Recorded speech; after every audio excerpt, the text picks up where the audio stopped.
what's there. If they have the data and the code, they could also replicate it quite easily. So I think there's definitely space for tools like this, and a lot of interest. There are some cool projects already in the space. I'm not in the DeSci publishing space, but yeah.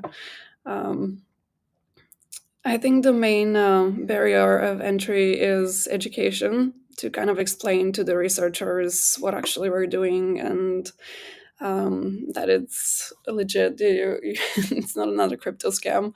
We do get a little bit of that, like a dismissal at first stage, but the more they learn about it, I think it's quite interesting for them as well to get into that space. Thank you.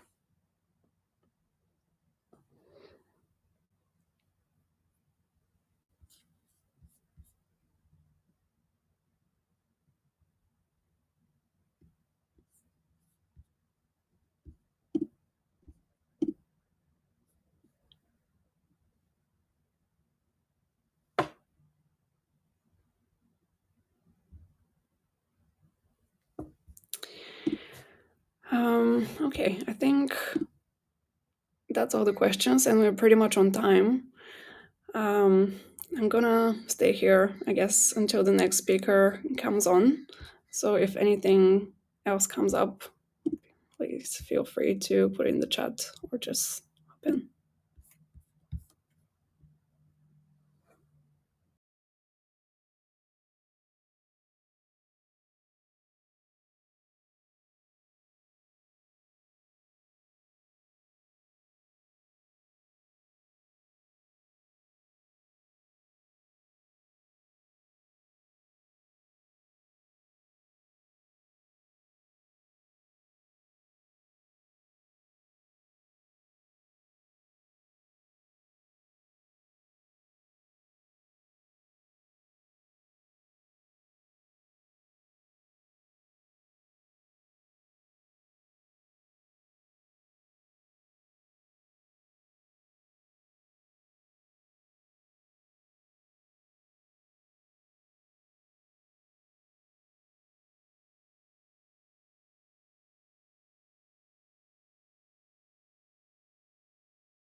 Hello.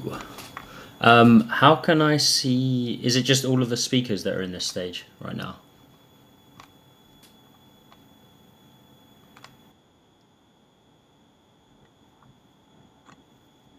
Okay.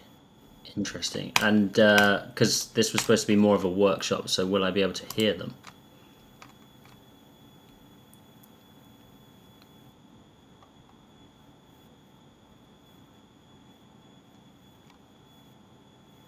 Okay. Yeah. So I was under the impression that this would be more of an interactive workshop. So is it possible to get to enable that interaction now?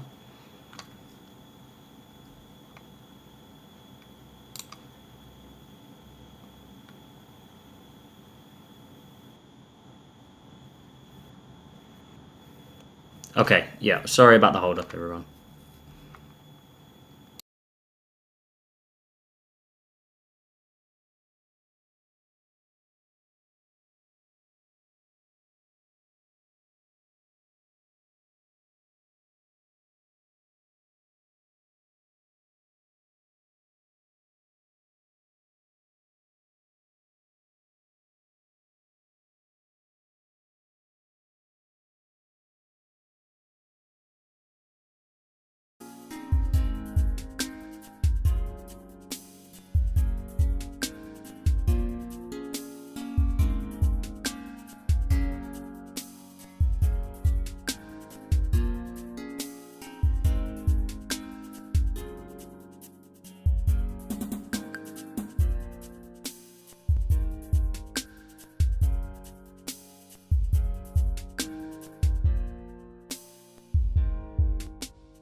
the live attendance. So maybe if someone can try speaking, and then I can know if I can hear people.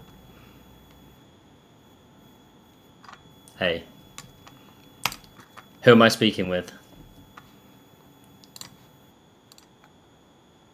Hey, Lauran. How's it going? Cool. All right then. Let's jump straight in, and I think I can share my screen. Let's see.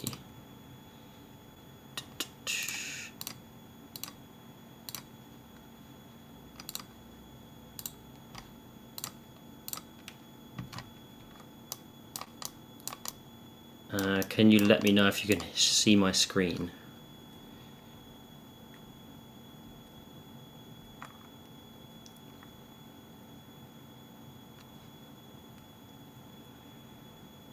Anyone see it?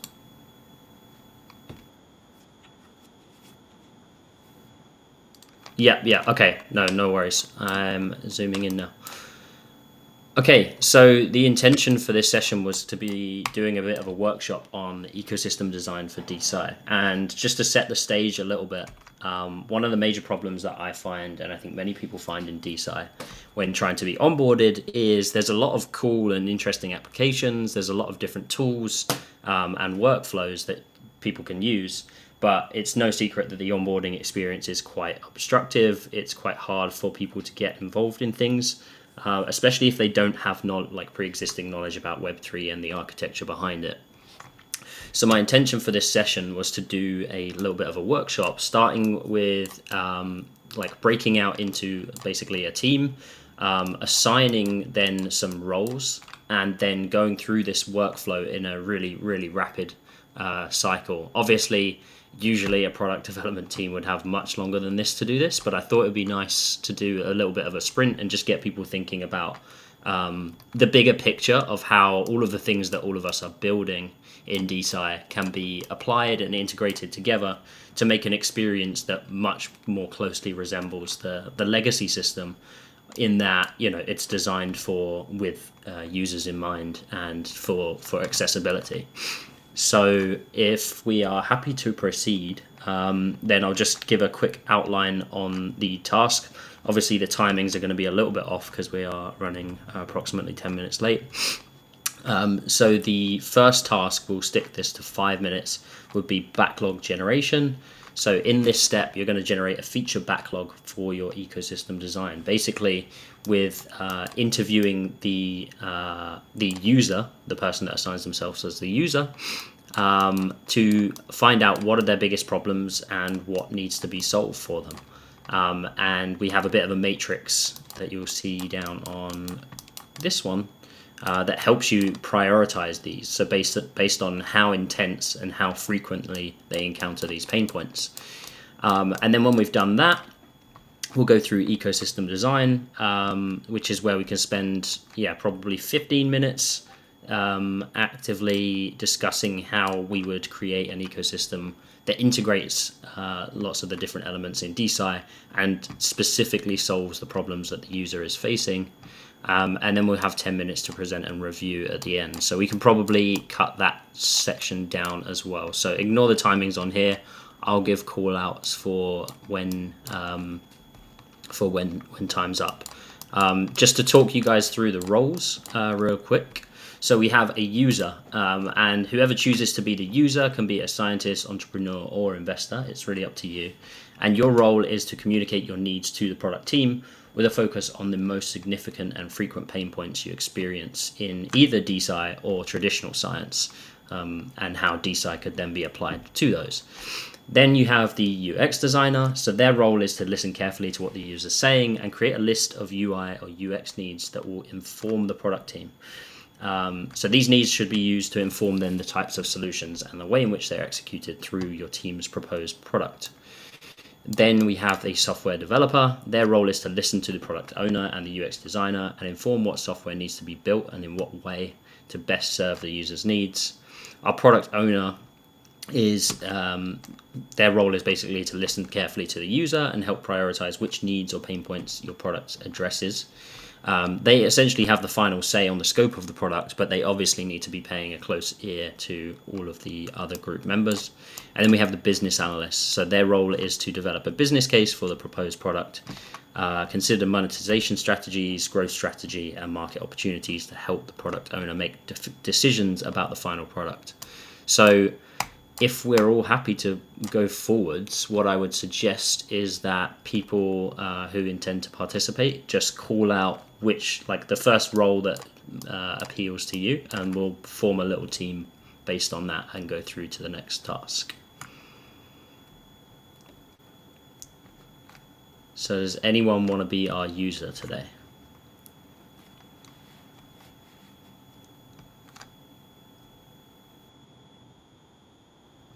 Okay, awesome. Varun is our user. And do you want to pick scientist, entrepreneur, or investor? Okay, got it. And then we have a UX designer. Does anyone want to take on this role?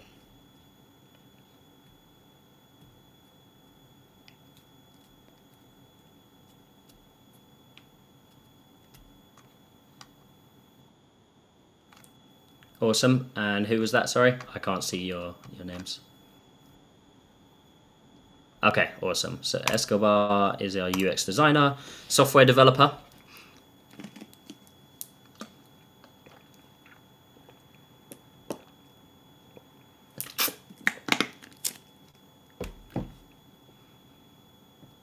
Okay, we'll leave that one for now. Product owner.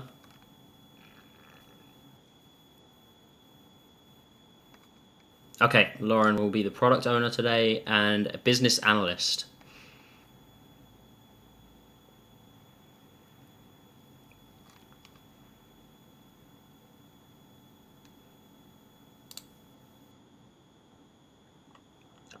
Okay, yep. So you've gone to business analyst. So we have then left UX designer and product software developer. Does anyone want to fill either of these roles? Otherwise, we'll go on without them.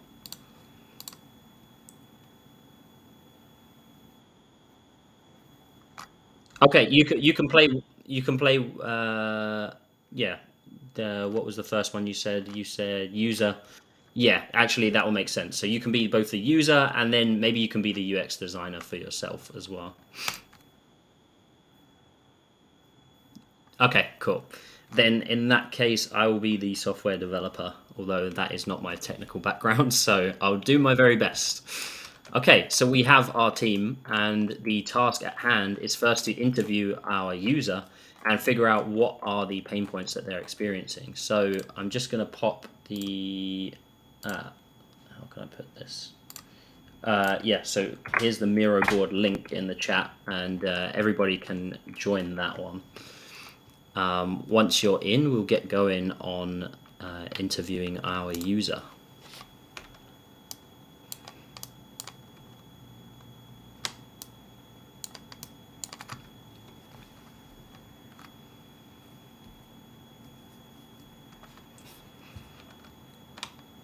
Okie dokie. So, Varun, are you ready? Okay, awesome. So, tell us. Well, actually, product owner should be doing this part. So feel free to interview Varun and try and extract what are his key problems, what are the things that he's coming up against, and how could we then address them. So, Lauran, you are the product owner. So feel free to interview Varun.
Awesome. Thank you for sharing, Varun. Lauran, would you like to dig into anything else there?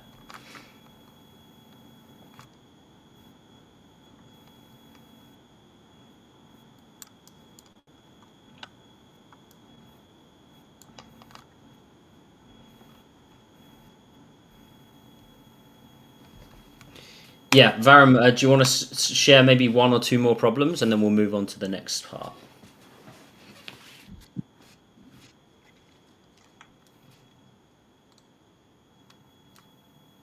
Oh, who's that? Oh, hey, Kevin. How you doing?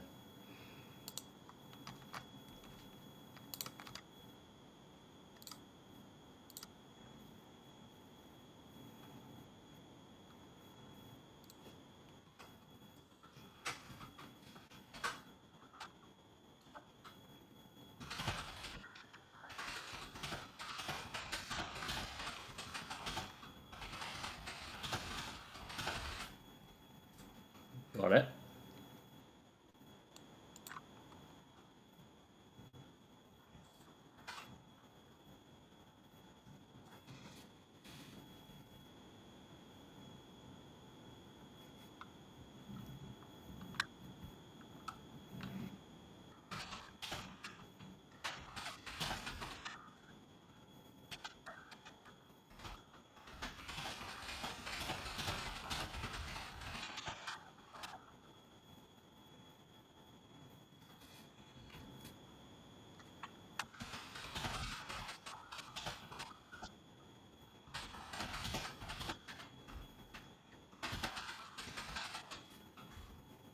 Awesome. Yeah, no, that's a really great start, I think.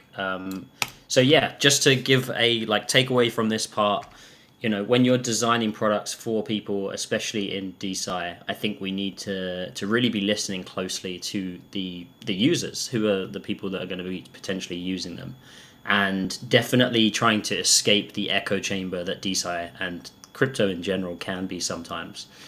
Because a lot of people just don't get it, right? They don't get the benefits. They're not seeing the immediate value of doing things in this particular way.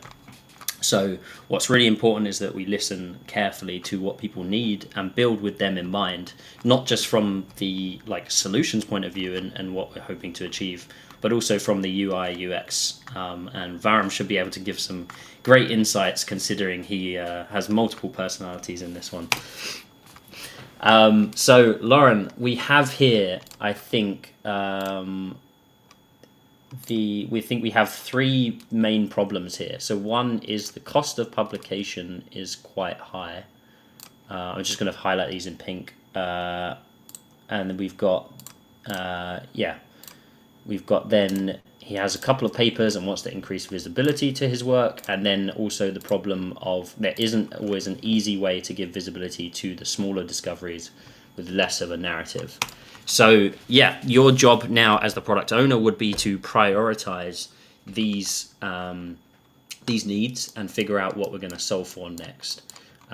So yeah, I would ask our user which one of these, or for each of these, to rank basically the intensity and frequency of experiencing these problems.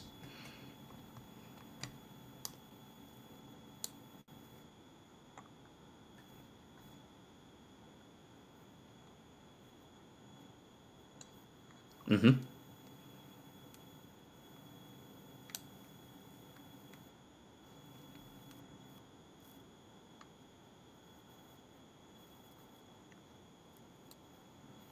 Okay, cool. So let's say this, and then the cost of publication is, would you say high frequency or higher intensity? High intensity. Yep.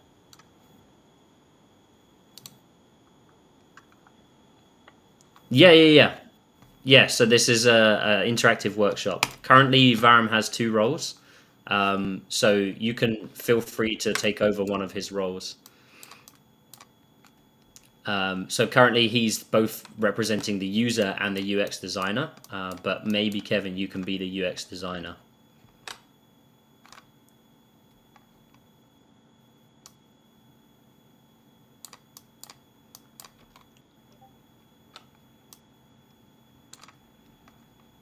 Okie dokie. Right. Well, let's go with this for now.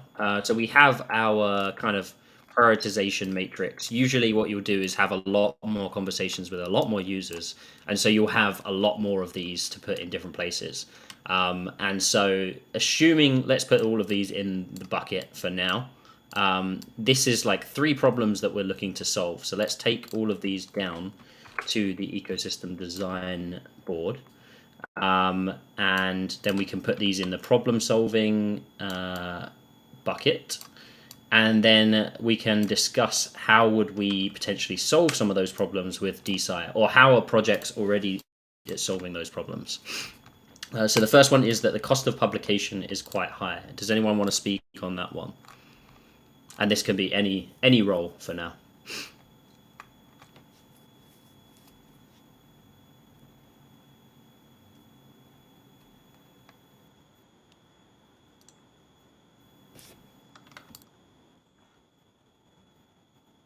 The question is how will DeSci solve this problem,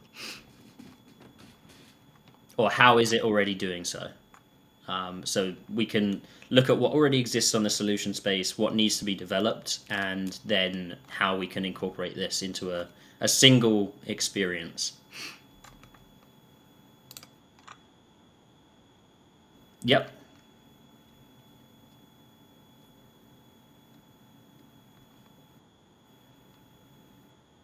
Yep.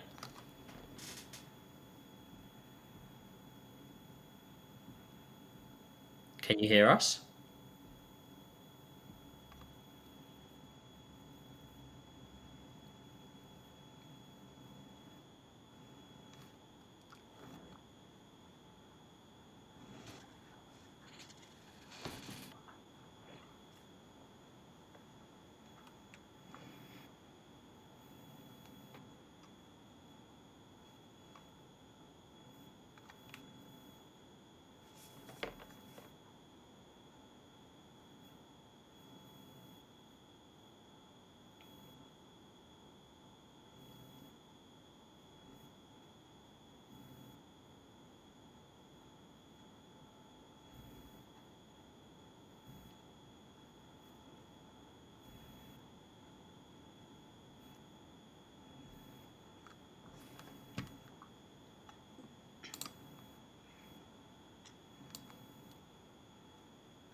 And yeah, so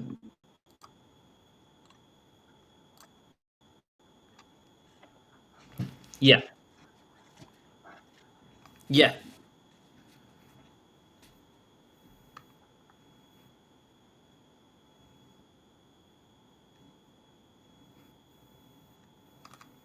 yeah.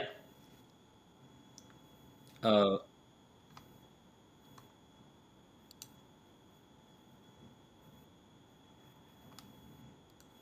okay, right, fair enough.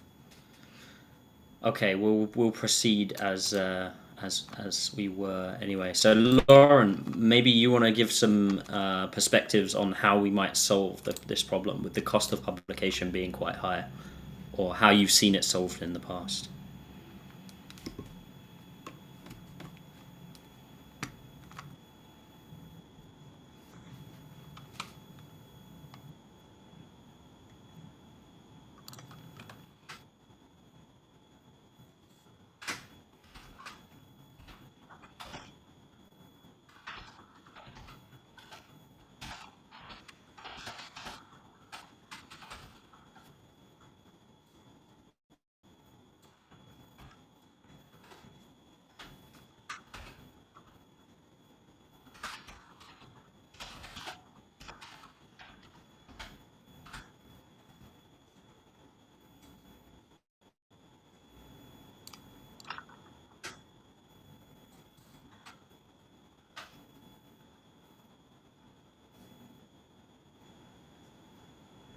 Yeah, yeah. Anyone got anything to add on that?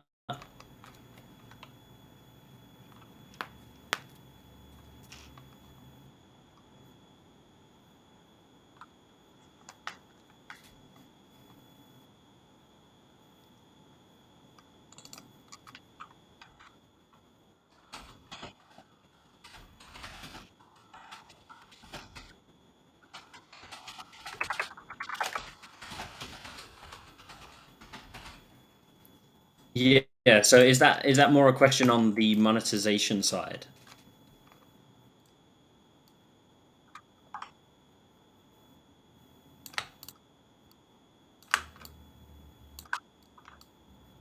Yeah.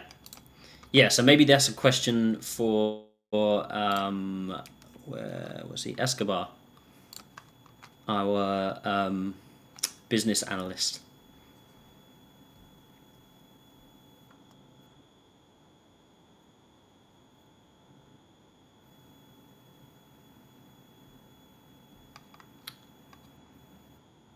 No, it was from Varun.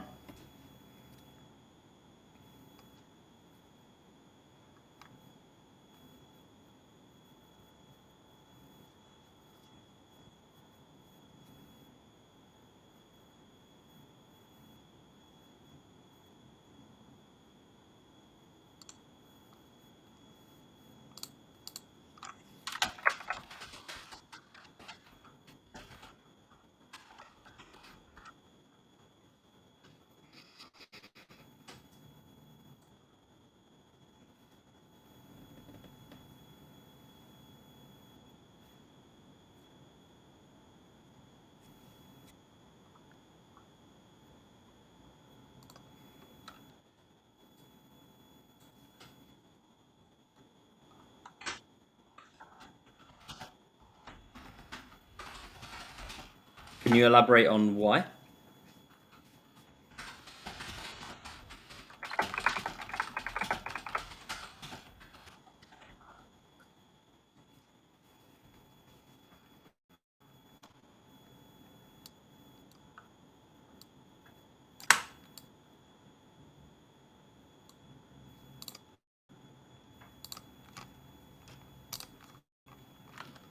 Yeah, potentially. I guess it depends on what people are trying to monetize. Like if we're talking about IP NFT or NFTs in general, if we remove the IP part from it, then yeah, then it would be mostly focused on like translational science, which has a real application or commercial potential.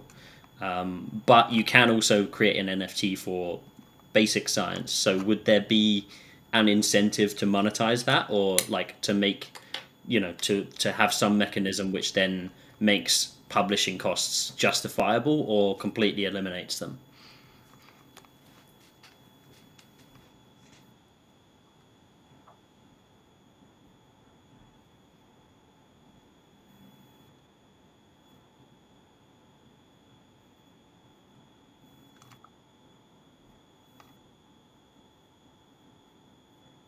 Hmm.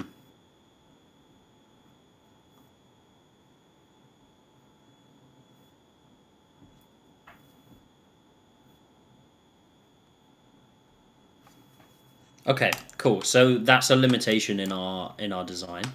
Let's maybe move on to the next one in the interest of time. I think we'll only have time to go through two of these today, but it's still useful. And what I will say is, because we lost a little bit of time here, I'm more than happy to continue this workshop and give a full hour to it at some other point if people want to organize that. So our second problem is that he has a couple of papers and wants to increase visibility to his work. So how could or is DeSci solving this problem? Anyone can chime in here, but I'm gonna pick on someone if nobody does.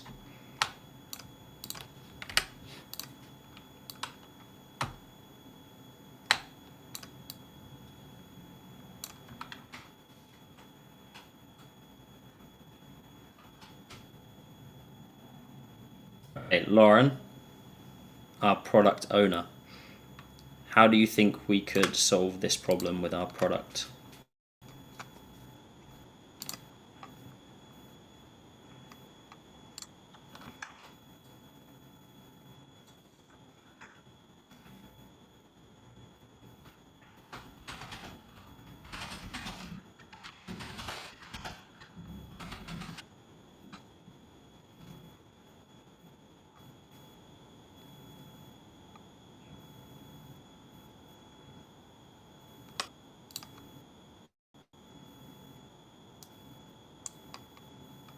Okay, yeah, that's fine. I think Yeah, it's an interesting problem. I think maybe the dynamics of this ownership, like actually having ownership of people's research, might change perhaps the like interactions that people have with research. And I think ultimately, like it depends on what we determine as visibility, right? So visibility, if we're going for generic audience, well, part of the problem, I think, from visibility side is the fact that most research is paywalled. If you go to like a Nature publication, you have to pay for those, and only scientists really have access to those like institutional subscriptions. So yeah, it's a huge problem, but maybe there's some potential here with changing the dynamics of how people own and interact with published research.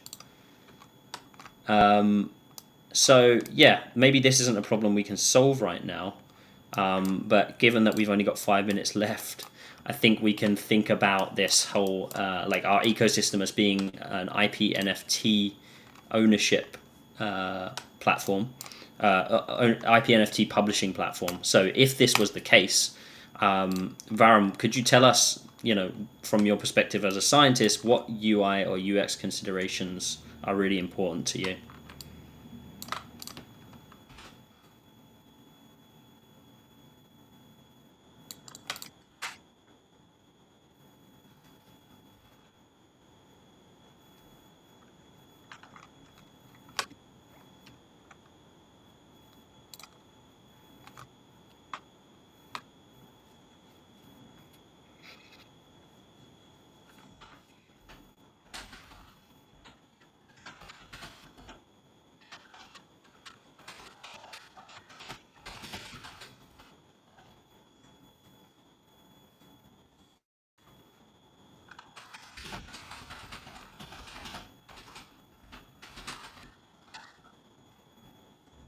Yeah.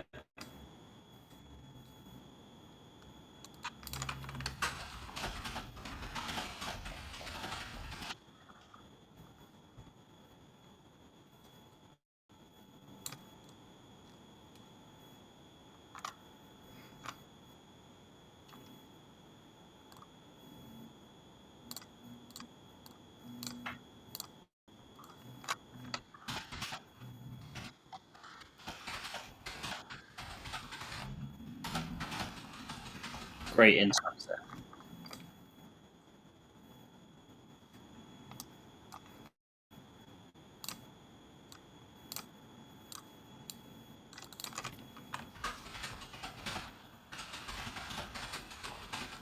There we go. Yeah, no, that's a really strong overlying or underlying message of protecting your personal interests. So whatever is created essentially has to be something with this at the forefront of the creation. And I think, yeah, answering some of these questions would be the next steps in figuring out what would actually be built and what it would look like and feel like to interact with. So what we can do is maybe answer some of these questions in the last minutes that we have remaining, and then yeah. So an easy mechanism for requesting funding. So do you guys think that Web3 provides that, or can provide that, or what else is like it dependent on?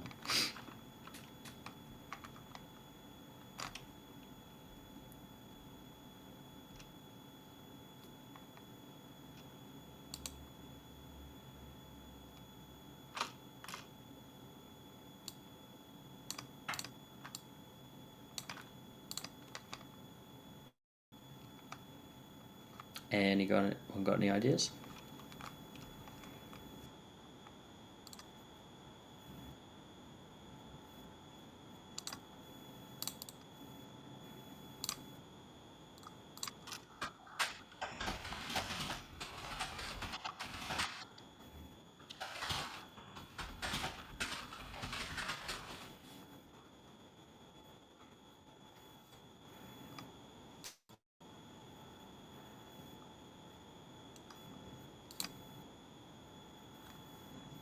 Yeah, yeah, no, definitely a barrier. So something that removes or abstracts the complexities of Web3 then would be of interest to you, I'm guessing, right? Yeah. Okay, cool. And then what about where's the money coming from? I think that one actually I can answer already is is pretty easy to figure that out, at least on the level of wallet addresses. In terms of identifying who those wallets belong to, that's a different story. But if it's a fundamental feature of this platform that we're building, or hypothesizing on, if it's a fundamental feature that someone wants to know where the money is coming from, then you can build with that in mind. For example, only allowing transactions between verified or KYC'd wallet addresses, so that you can actually identify a human source of that money. How does that sound, Varun, to you?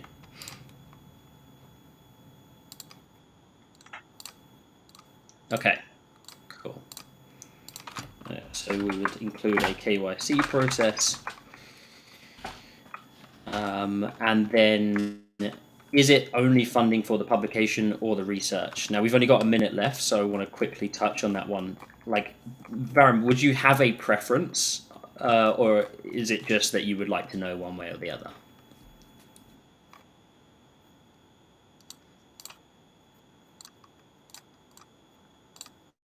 Yeah.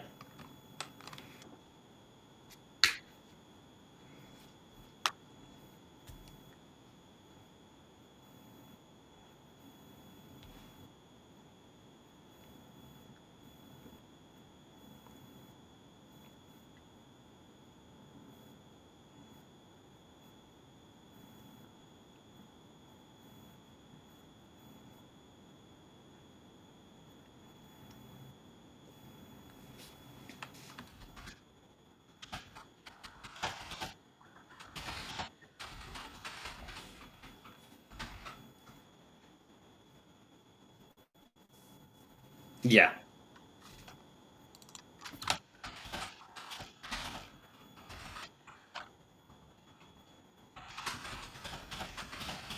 Yep, totally makes sense. Okay, guys, we have hit the 30-minute mark now, so unfortunately our time is up. Do just while we're waiting for the next session to start, does anyone have any questions about the process or anything we discussed here today?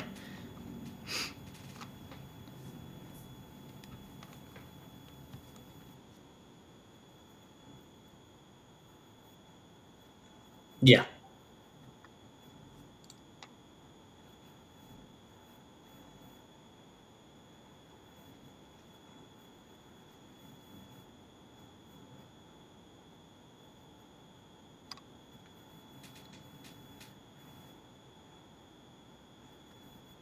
Yeah. Awesome. Yeah, let's I think you should be able to find me on Telegram. So drop me a message and we can stay in touch.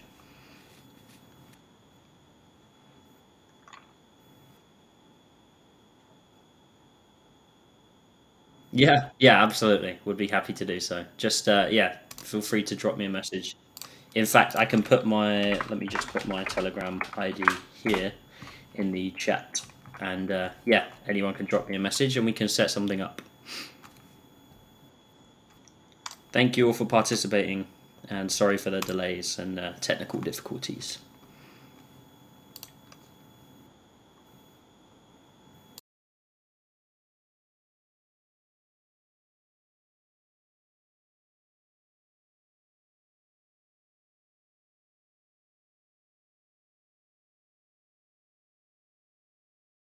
More time. I'm okay with letting you the time you need, you know. You sure? Okay. Yeah, so hi everyone. So yeah, sorry for what happened, you know, like there is a button on the top left of the screen and it was put on, so like I couldn't hear Morgan. I would hear everyone except Morgan. So yeah, now I found what was the issue.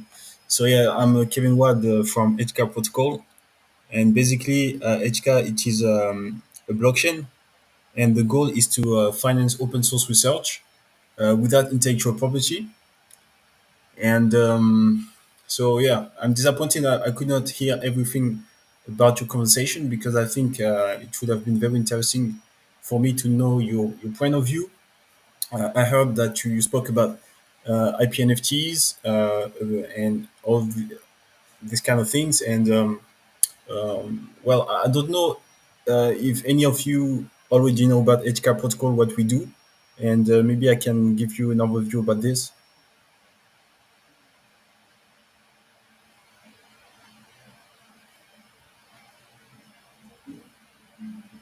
Okay, so nobody knows about Etica. Nobody has any idea. Yeah, yeah, yeah, my friend. Okay. Well, if nobody has any idea, what I can do, I can make a short presentation of this. Okay, let me take my screen. I have a PowerPoint I can open. Okay, this.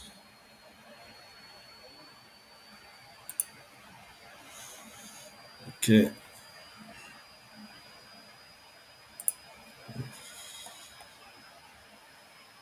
share screen. Okay, okay, okay. Normally, normally I have two screens, but right now, like, yeah, you see all my screen. So, yeah, basically, so each car.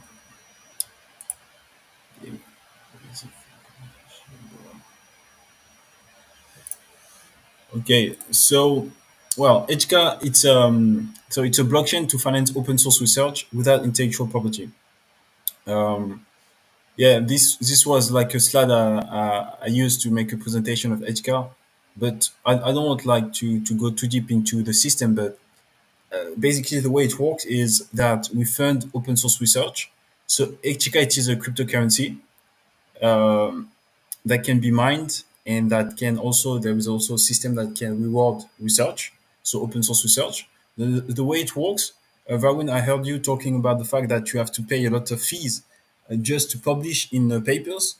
We know that the traditional system, so I'm not going to get into this, but like a researcher has to pay like thousands of euros just to publish in a paper.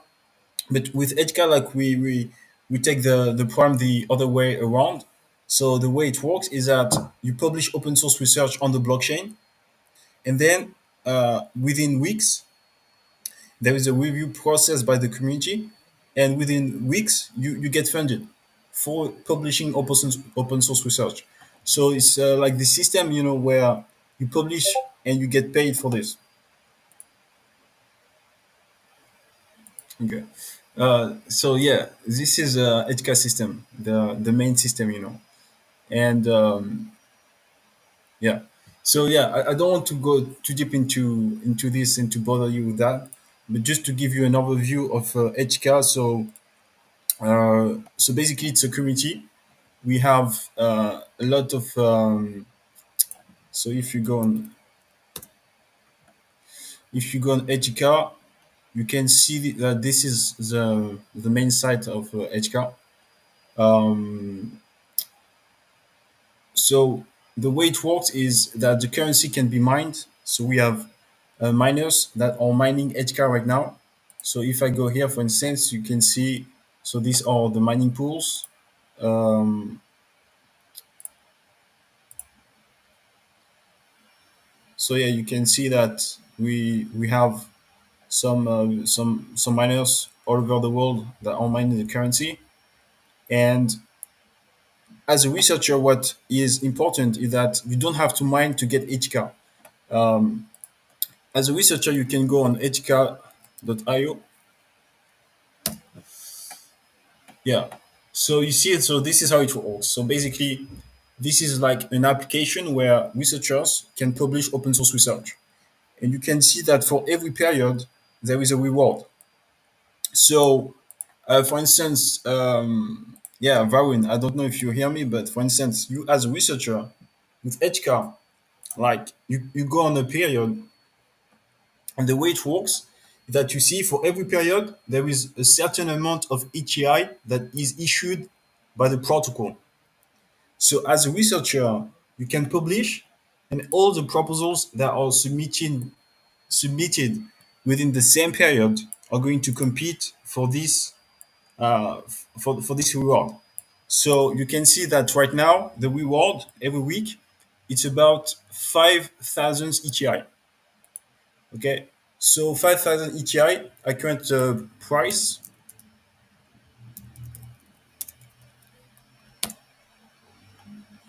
Yeah, so 5,000 ETI current price. So yeah, it's about 5,000 euros, dollars, about a little more, like maybe $7,000 right now with the current market cap of ETI. But the goal is to truly become a huge like source of to fund open source research. So the way it would work, for any researcher that wants to get financed with Etica, is they just have to publish, on the protocol, and within weeks you get a reward. So how it works, is well, then there is a whole Web3 process with MetaMask, and there is a system where you have to yeah, to create, like, the way it works. So basically, anyone can create what we call disease. You see here, there is a thing to create disease. And if I go here, yeah, you see the list of the disease. So the way it works is that someone that wants to publish on Edgecar can choose the disease for which the proposal applies to, like the main disease. And if it is fundamental research, they can publish here. And you can see that right now, this is a list of the current disease that were created on the protocol, but anyone can add the disease. For this, you just have to go here and add the disease. But to add the disease, like, it costs 100 ETI. So yeah, so this is a system, like, for instance, yeah, Varun, I like to take your example because you are very specific about what you do, and the fact that you are facing the issue of financing, and that to publish you have to pay a lot of dollars. But like with HK, it will be the absolute contrary. Like, not only you don't have to pay, but you are paid to publish. So depending on the area of your research, if the disease doesn't exist, you could easily create one, and then yeah, you just have to publish on about this disease, and then within weeks you receive the reward. And the way the reward is distributed depends on the votes of the community. For instance, me, I published this paper. I published this paper about the danger of tattoo ink. Yeah, I don't know if you know this, but this is absolutely insane how dangerous tattoo ink is, and how few people talk about it. Like, I feel like this is the next cigarette, because when people get tattoo, they don't know the associated risk of cancer of that practice. Uh, like something it's not like a judgment, because even me, like, I had one, but I didn't know about this risk. I discovered this, but yeah, this is absolutely insane.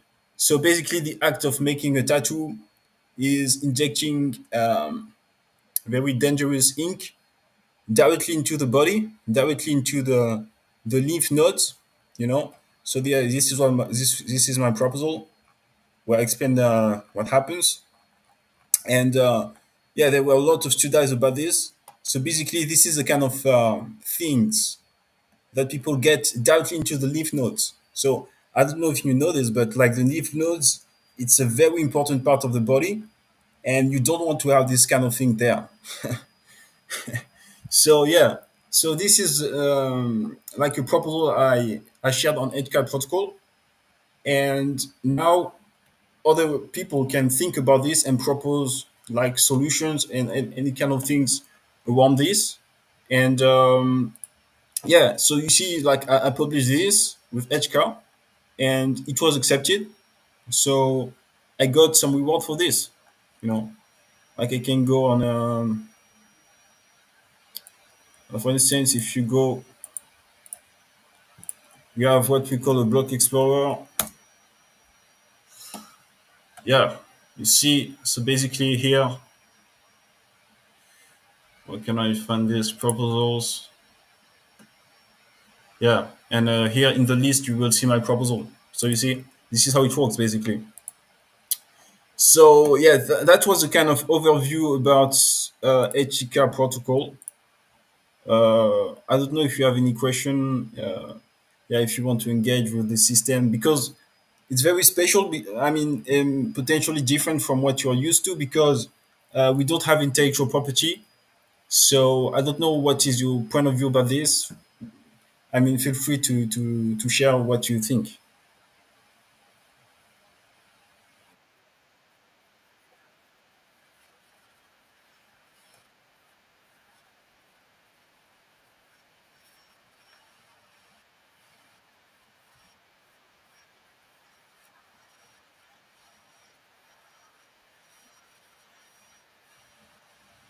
Okay, so you mean the process to publish? Okay, so to publish, let me see if I can find this. Yes, to publish, the way it works, if I go here, yeah. So,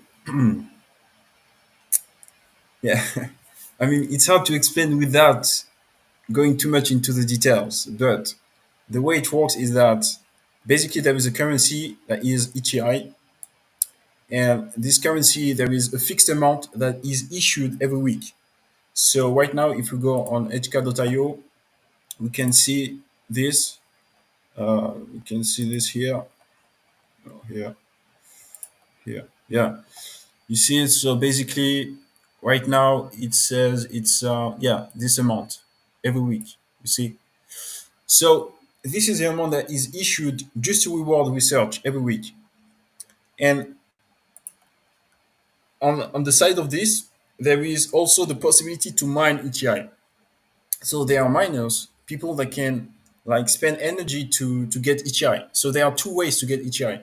Either you research and you publish on HK, or you mine the currency like you mine Bitcoin, for instance. So these are the two ways, you know. And if you go, for instance, on the mining pool, the people that are mining here, like they don't make the research, but they mine. So these are the two ways. And now about the tokenomics. So yeah, I forgot to mention this, but we've got economics. You can see this. Um, yeah, so economics. So you see, yeah, let me see if I receive a message from you. Oh, okay. So yeah, you see economics. So basically, you can see that the current supply of ETH is about 3 million compared to Bitcoin and compared to Monero. So basically, in about like uh, 9 years from now, we will reach 21 million ETI. And then there will be a fixed inflation of about 1% every year to finance research. So the idea is to create an equivalent of Bitcoin that is like completely neutral. Nobody has any control of ETI, of HK. Nobody, like it's completely a community driven project.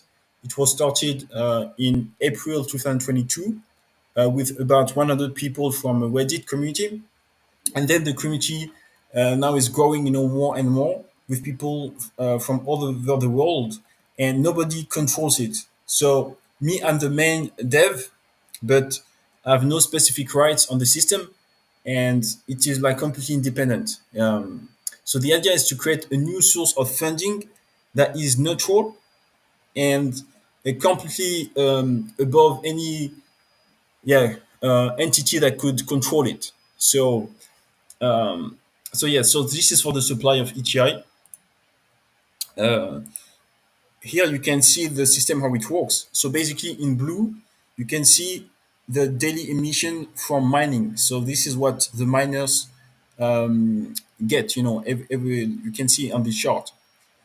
But you can also see the green bars here, and the green bars, it is when the ETI is issued to reward research.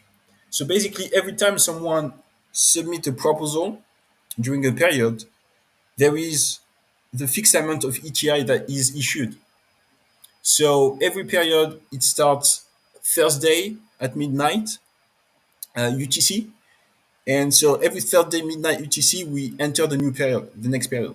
And if there is no proposal submitted during a whole period, no ETI is issued. So you can see, like in the first years, first months of the protocol, there were not a lot of proposals issued, but you can see that there are more and more proposals issued. And the thing is, with the more and more proposals will be issued, the more and more the competition to earn ETI will increase. So the more and more the quality of the proposals will also increase. So this is the idea, is to have an open source system, but with competition, open competition, and this will drive the quality of the proposals. And yeah, then there are other things. I'm not sure you're like this is about blockchain things, so not really interesting. And here you can see the addresses of each car.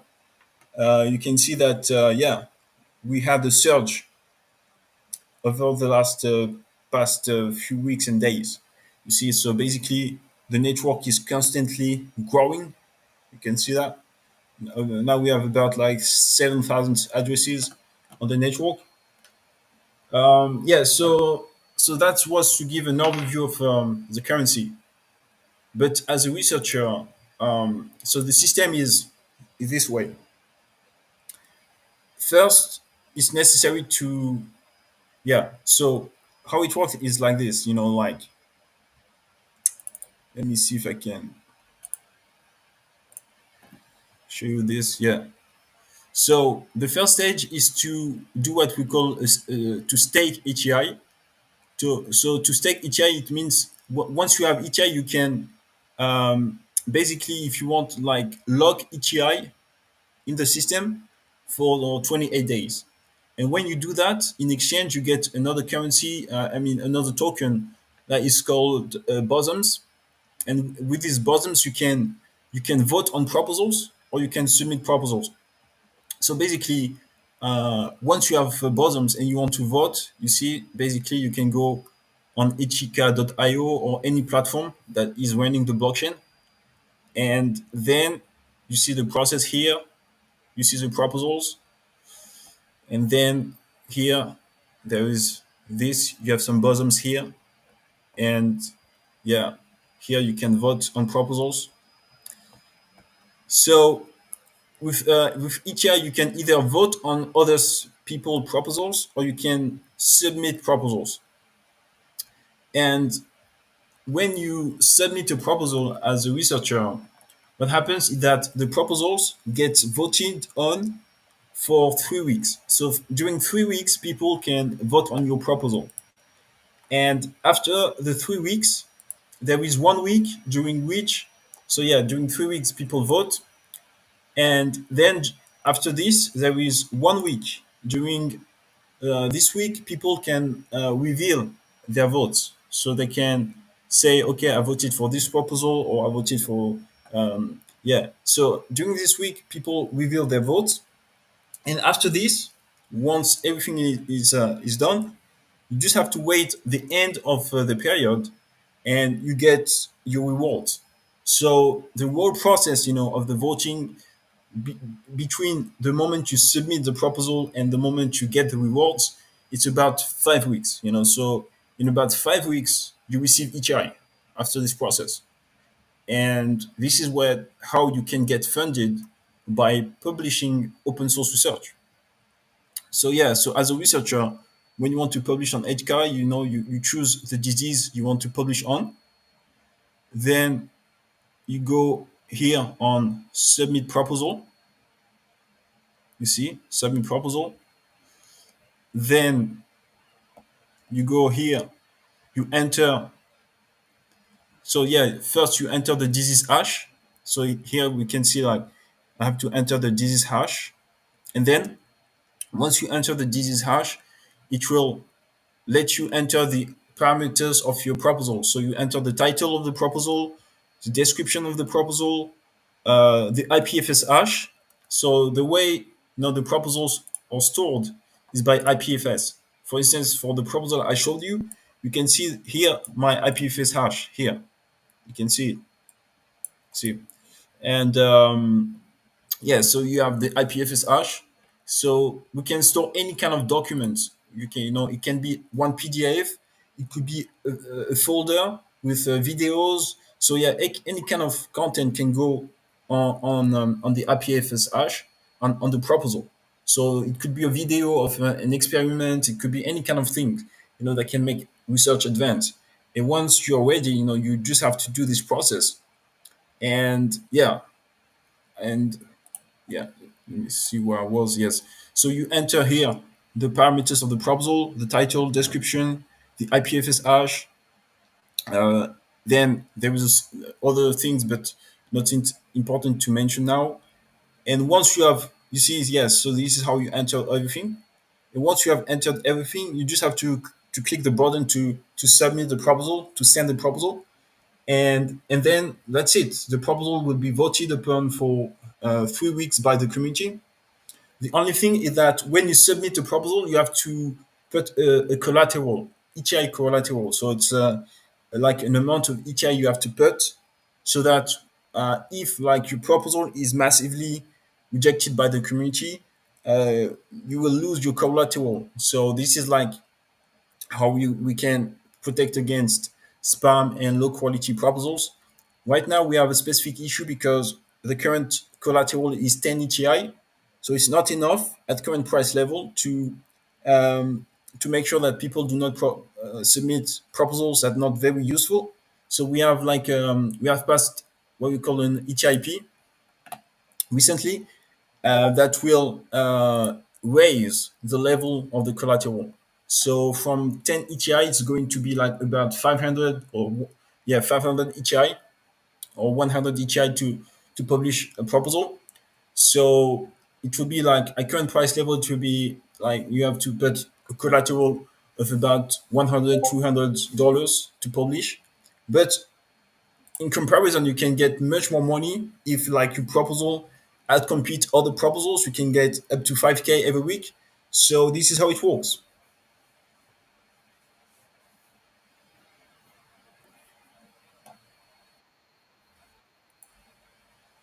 Thanks. Yeah, let me know if you have any question. And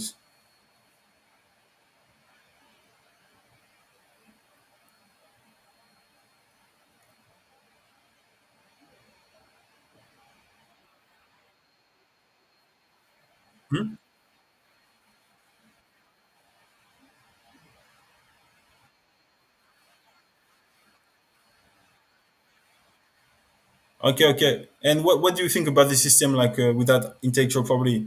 Like, do you think it's something you would potentially engage with, or you're against the system? What do you think about that?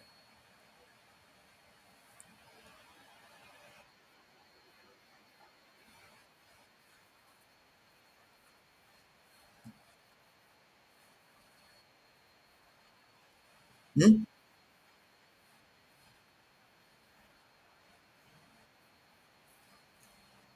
Mhm.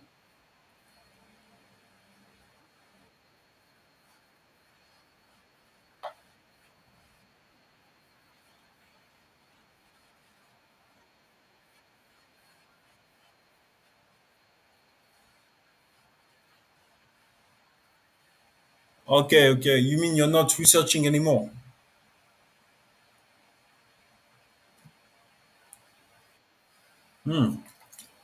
Okay. Okay. Oh yeah. So yeah, I think I yeah, my time like is over. So um, yeah, thank you for listening. And if anybody has any question, let me know. And yeah, thank you.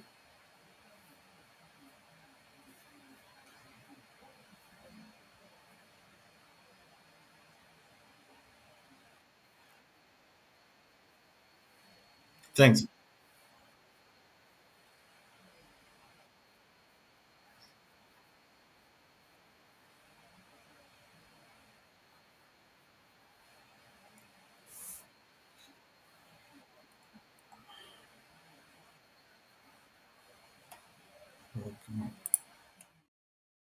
Let me just try to share my screen and let's see how this goes. Uh,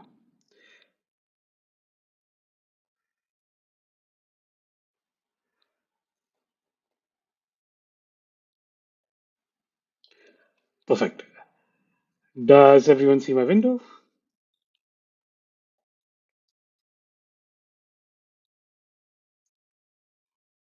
Perfect. Let me just get my system in order. Just a moment.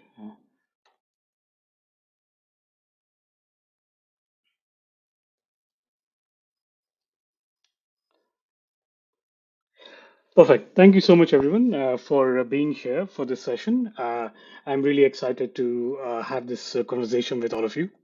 I want to, for this session, talk to you about an important problem that I think we all need to address, and it's a problem that will face us for the future. So, the problem that I'd like to discuss today is the problem of antimicrobial resistance. This is a challenge that is of huge public health concern and is something that is slowly starting to get attention, but there's a lot to be still done. Uh, if you look at the magnitude of this problem, by 2050, an estimated 10 million deaths per year are expected to be caused due to microbes resistant to antibiotics. Uh, as you can see, right, it's a huge problem. And the problem is because of antibiotic resistance, which makes antibiotics ineffective. So basically, what this means is over a period of time, when we use antibiotics and when we expose the different bacteria and different pathogens that cause human infection to these antibiotics, they start to become ineffective uh, in killing these infections. And these can cause a big problem because not being able to cure infection doesn't just apply to scenarios where you're trying to treat an infection, but it also starts to become more crucial for life saving procedures like chemotherapy, surgeries, transplants, etc. So, all of these scenarios are at risk. And if you're someone who contracts an infection due to a bacteria which cannot be killed by an antibiotic, then you can suffer some serious illnesses. To think a bit more about this, imagine this world where our most powerful weapons against diseases become powerless. Well, it's already here. It is antibiotic resistance, wherein you are finding a lot of infections and infectious agents like bacteria becoming resistant to drugs. Now, when you think about it, the main solution for tackling AMR and antimicrobial resistance is something called good antimicrobial stewardship. So, on the next slide, I'll talk a bit more about what is good antimicrobial stewardship. Now, in the scenario of infections and antimicrobial resistance, what happens often is there is an indiscriminate use of antibiotics. There is an inefficient use of antibiotics where you're taking the wrong medicine for the wrong disease. So, it is to address this, you need a good stewardship approach, which is what we call as a good antimicrobial stewardship. And within this, there are six different aspects. The first one is about responsible prescribing, where there is more control on what antibiotic you're giving for what infection. The second area of good antimicrobial stewardship is limiting inappropriate use of antibiotics. The third area of this is customized treatment, where you know exactly the variant or the specific version of the infectious agent or bacteria that is causing the infection so that you use the right antibiotic for that variant. The fourth aspect is around infection control. So which is around making sure that you have hygienic practices, you have cleanliness around you, and you're making sure that from a public health point of view, you have the right mechanisms in place. The fourth aspect of good antimicrobial stewardship is a cross-sector coordination. So when you think about antimicrobial resistance and think about the different parties involved, this includes pharma, who is developing antibiotics. This includes clinicians who are administering antibiotics for patients. It includes public health officials who are regulating the usage of antibiotics in the public health system. And finally, it also includes overall, health infrastructures which need to support the use of antibiotics and the treatment of infectious diseases. So there's a lot here, even in terms of cross-sector coordination.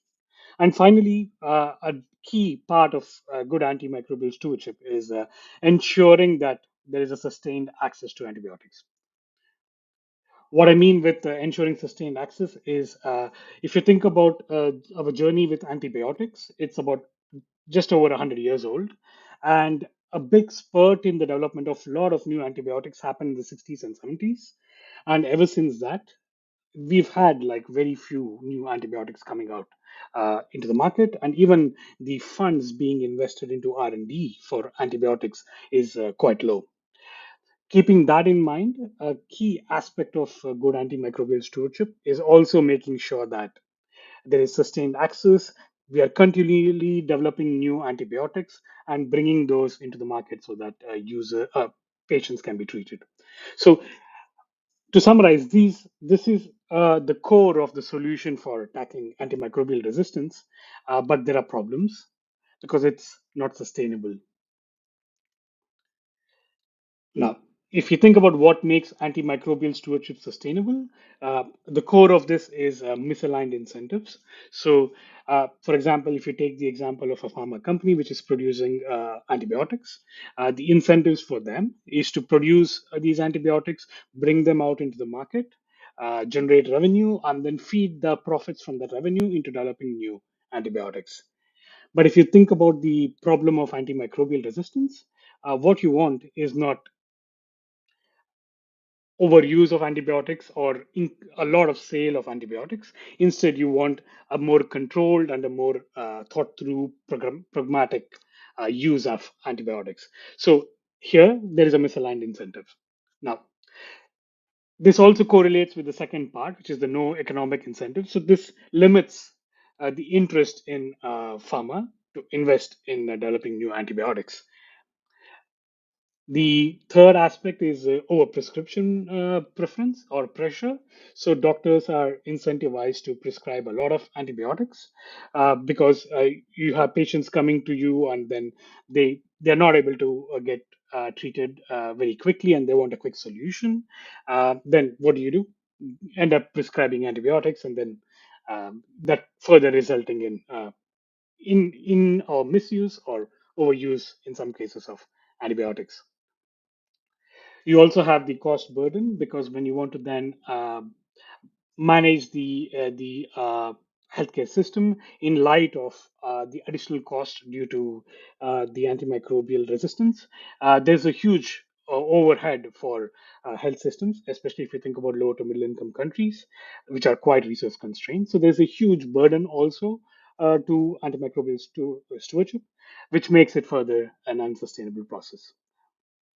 So overall, right, there is a lot of issues that plague or that limit or prevent antimicrobial stewardship to be sustainable, and making it, overall a challenge that we need to solve to be able to then solve the problem of antimicrobial resistance. Now, in this session, I want to talk about a community called microDAO. It's early stages. We're still building the team, so more than welcome to reach out to me, and would love to get more people involved. But the goal for microDAO as a community is to build a set of tailored tools for good antimicrobial stewardship, and then making these tools available for key stakeholders uh, who can benefit from those tools, and in turn, uh, implement good antimicrobial stewardship, and then finally use the revenue that is generated from the uh, from the use of these tools to fund the next generation of antimicrobials. So I show this briefly here in terms of how this would happen. So the expectation is that we have a set of tools that are created by the DAO. These are used by public health officials, pharma, clinicians, etc. And in return, they generate revenue which goes into the DAO and adds to the treasury.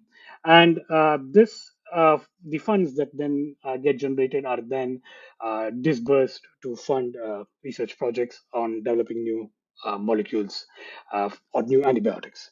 So the idea here is the community comprised of token holders would then vote on the proposals that are coming in for new antibiotics, and based on the voting of these projects, you can then fund the most promising one, or the community funds the most promising one. The idea is that this generates IP and FT, which upon commercialization brings back revenue into the treasury, and then this money is again further used to build more tools and fund more projects. The big picture here is to make this whole process work in a super sustainable way, to a point where all of these can be self-sustained and can become a model that we continue to use for the future, because the problem of antimicrobial resistance is not something that has an end date, because pathogens will always develop resistance. There'll always be a new variant that you need to treat. So the only way then that you can do this is if you make a process that addresses it and fights to defend us, a sustainable one. And that's the goal, and that's the hope for the community. Uh, from this session, I think so. The time for action right is now, and there's a lot that we can do here as a community, as microDAO. And today, I'm looking for some help and discussion on building the initial community. So, before I proceed further, are there any questions that I could address? And then I can talk a bit about what will happen in the next 20 minutes.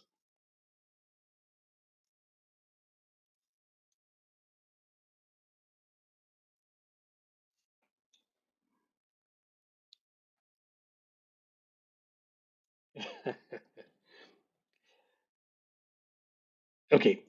So, what we'd like to do in the next few minutes is carry out a small exercise. There are four key outcomes that I would like to achieve. Let's see how we progress. And Esquire, please, I know you have the eye on the time. Please tell me if I'm overshooting the time.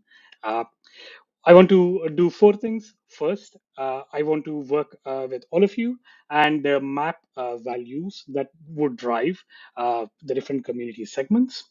I would like to then identify key personas or types of people who would best suit the different segments of the community. Then I'd like to think of what could be interesting events that the DAO should do so that we can ensure that there is a flourishing community. And finally, from conversations with all of you here who's watching, understand what kind of a roadmap should be the aim for the DAO to make sure that there's a like a 6 month, 12 month, 18 months into the future, we are still building a very sustainable community. So I'm going to switch to the Miro board here, and I would request all of you to join.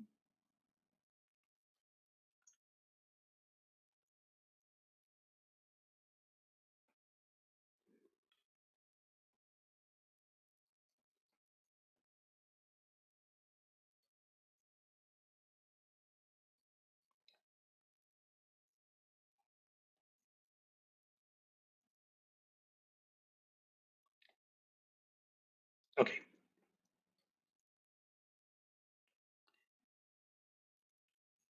So the first session is about the first part of this session I'd like to explore is the value mapping. So what I'll do in the next couple of minutes is let me just share my link in the chat here as well.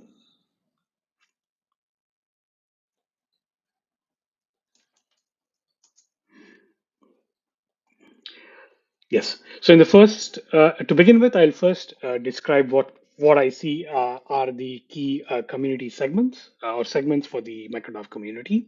So at this point, I see this as a combination of the core team, which I expect should be about 3 to 5 people, partners and advisors who are in the 5 to 10 people range, um, a vetted community initially, which can help create that initial culture of the DAO, and an open community, which is a much larger and something that happens in the future. So, in the first exercise, what I'd like for all of us to do is take a look at these four value drivers. Uh, that would drive engage or that would drive people to be part of of these different community segments. And with your help, I'd like to mark these stars and assign them to the different community segments. The goal is, let's do this for the first let me put in a timer. Let's aim for about 3 minutes on this. And the idea is, well, 2 minutes, that should be fine. So you can pick as many stars as you want, and you can assign more than one for each of these segments. And then finally, we can have a look at, we can do a bit of voting as well.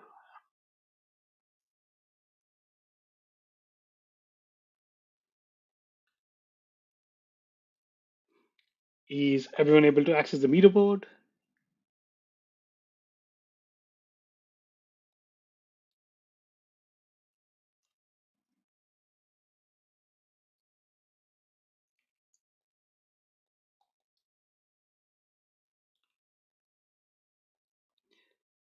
Yes, now you should be able to use it. I realized I had grouped it.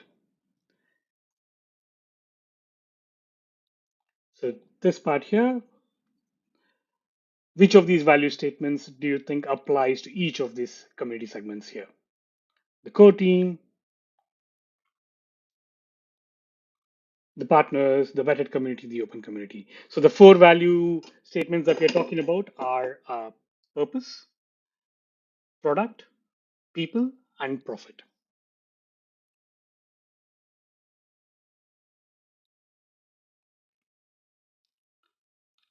Let's use this section here.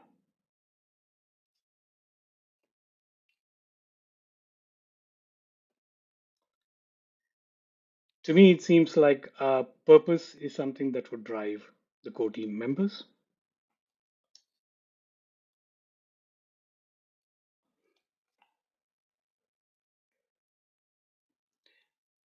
I probably also think even for partners and advisors.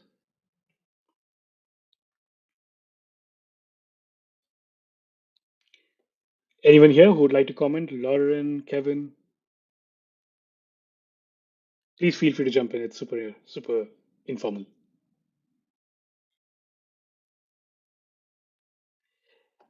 Would love for you to be on the mirror as well, Kevin.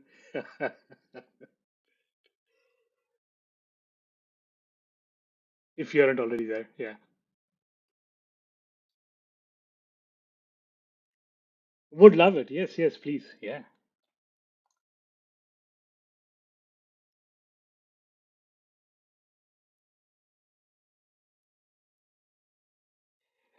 You can choose more than one star, and you can assign more than one star for each of these. So what I'm trying to do is, in this part of the exercise, is to understand what are the values that drive each of these segments.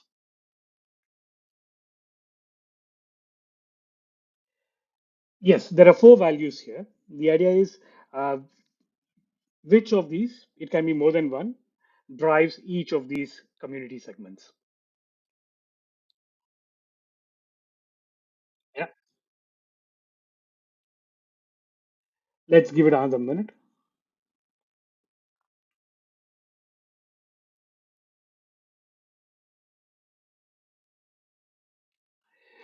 Uh, my question is more flipped in the sense that, imagine you are a member of the core team. What would, which amongst these four value statements would be the key driver for you?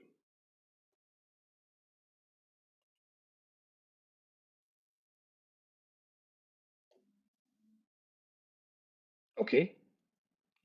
But the four values in front of you are product, purpose, people, and profit.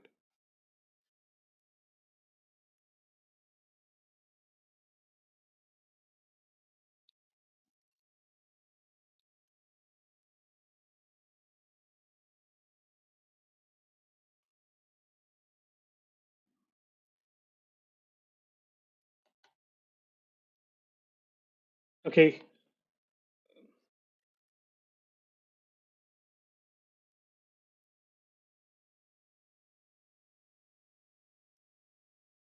Okay. Thank you. Thank you, Kevin. Thank you. So, the goal of this exercise pretty much was to understand what drives each of these community segments. I see suggestions here that the core team would be driven by profit. I see partners and advisors would also be driven by profit. Are we sure about that?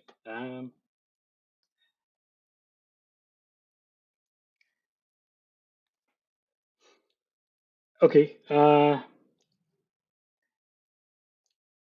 Right. Thank you so much for the feedback here.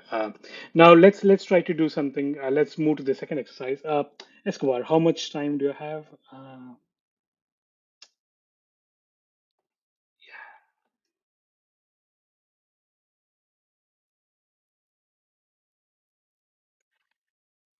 Okay. All right. Then I will try to wind up here. Then Escobar. Thank you so much. So to cheers. Thank you. So thank you so much, everyone, for listening to me. I think what I want to leave you all with is a message about the problem that we are trying to solve here as part of microDAO.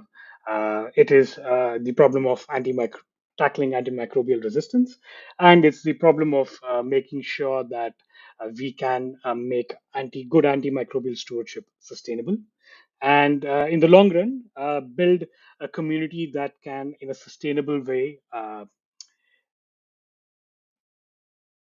protect us and help us build mechanisms for dealing with the next big pandemic, which is all very likely to be due to drug resistant pathogen. Thank you so much. Have a good day.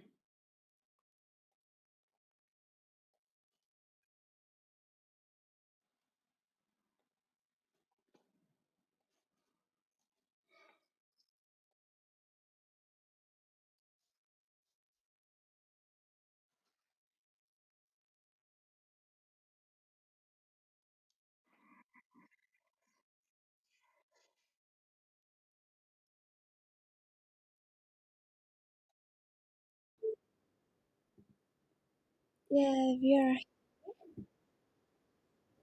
Yeah, maybe we can wait a few minutes because Swift is on his way.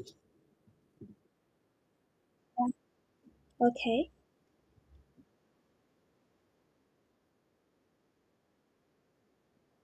Wow, that's so sweet of you.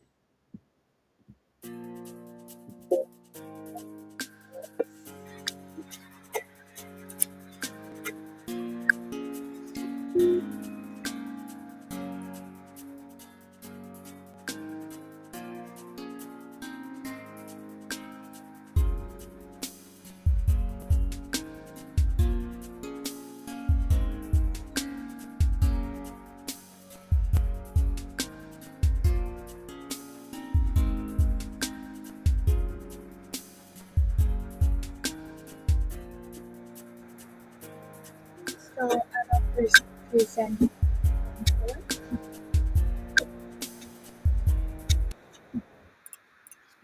Can you see it?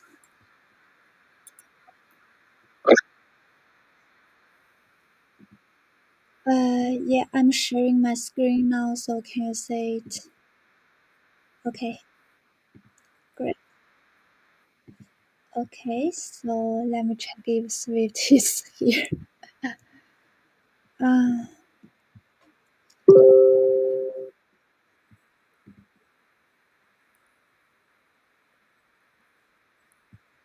so Swift has registered the form, but he couldn't join this meeting by his Gmail. How can we fix that?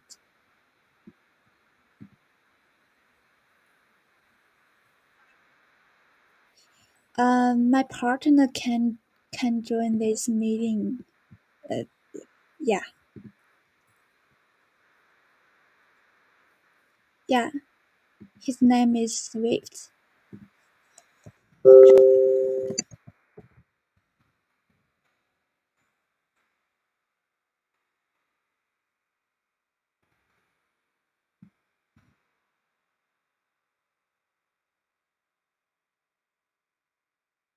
Okay. So who should I send here?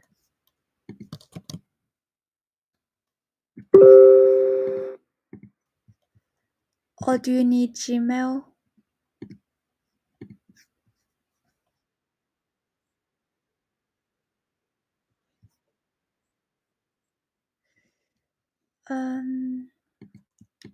Okay, so we actually have two partners, so there's another Telegram.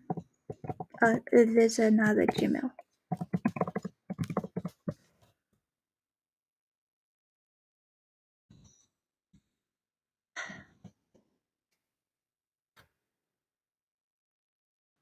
Okay.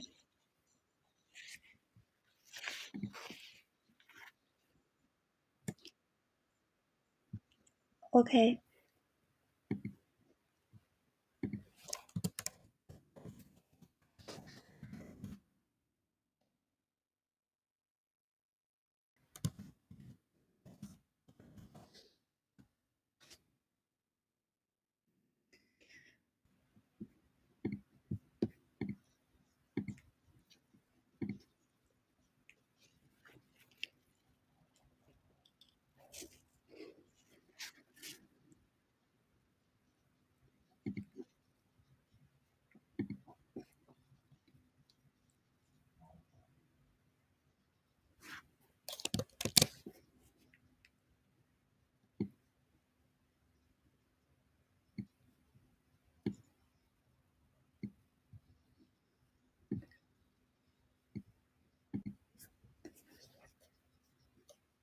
So should I send this link to them?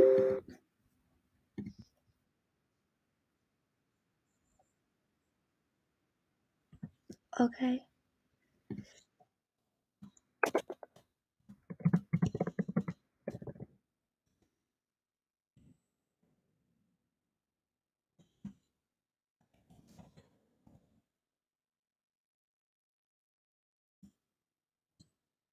Hey, Sweet. Yeah, you're here. So yeah, maybe we can start now. Okay. Good morning, good afternoon, good night, guys. We are here, and I'm Lauran from Uncommons. And today we want to present some DeSci advocates in Asia. Oh, wait a minute. Okay, can you see my screen now?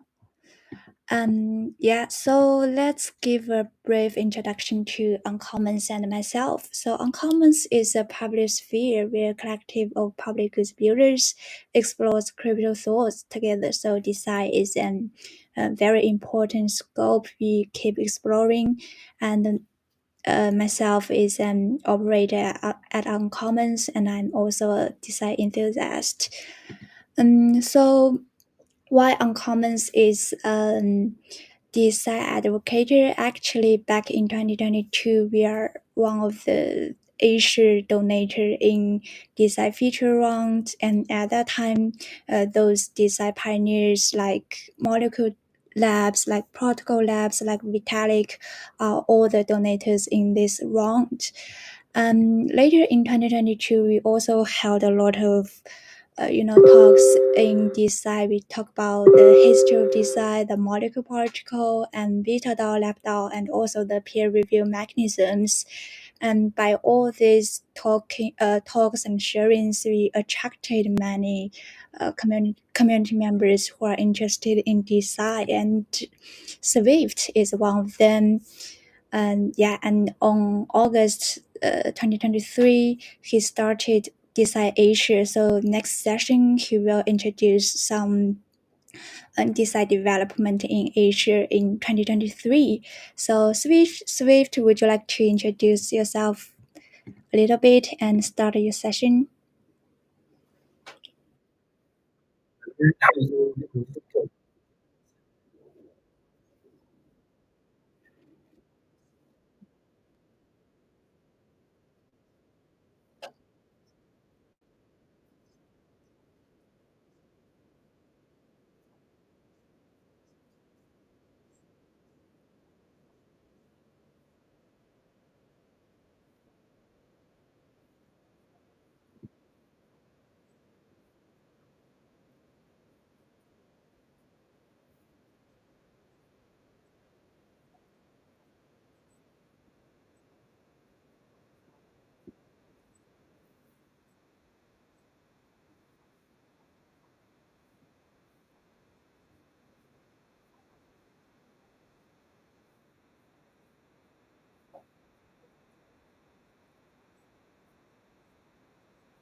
Pardon? Swift, SM, we can hear you now. Yeah. Uh, yeah, the start of Japan session. Yeah.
Be another growth on DeSci and connect with the world.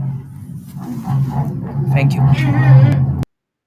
Okay, thank you for Swift, and that's an overview of the DeSci development in Asia. And next part will be a Q&A session, and we want to start it with two DeSci experts I met in Istanbul. So, Jose and Josh, are you there?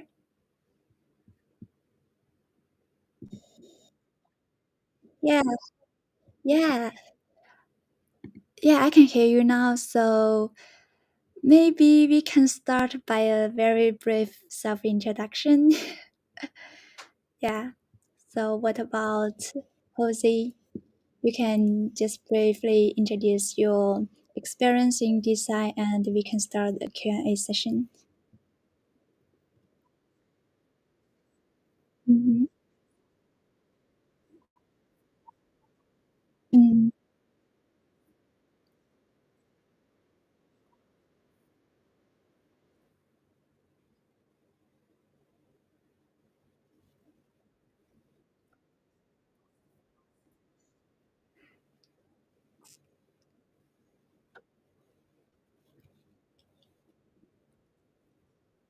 uh, to solve scientific problems related to the information system. Okay, thank you. So what about Josh? Would you like to? Yeah.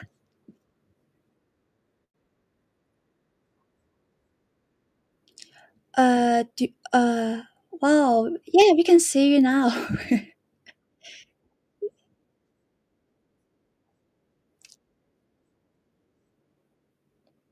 So we're building a number of tools for the DeSci space. So we're doing information aggregation, we're doing in-person events, a lot of social work to evangelize DeSci, and we're also building a technical product to build a primitive unit of knowledge, which will allow people to create and disseminate their information, their knowledge, whilst getting incentivized in a sort of brand new fashion. And the reason I came into DeSci was this exact reason, right? Which is the dissemination of information and knowledge having a lot of blockers on it in today's world, right?